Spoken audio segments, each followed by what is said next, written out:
ఈరోజు టాపిక్ వచ్చేసి ప్రశంస.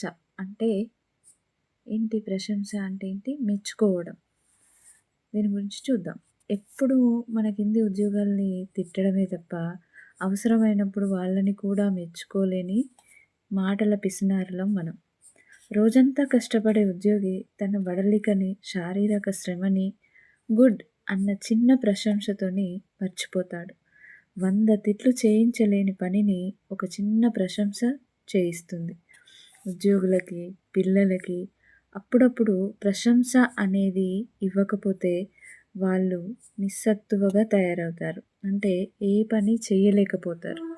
మరో విషయం, మన కింది వాళ్ళని మనం మెచ్చుకుంటే అది ప్రశంస అవుతుంది. అదే ప్రశంసని మనం మన పై అధికారుల దగ్గరో, పెద్దవాళ్ళ దగ్గరో పదే పదే ప్రయోగిస్తే అది కాకా పట్టడం అవుతుంది.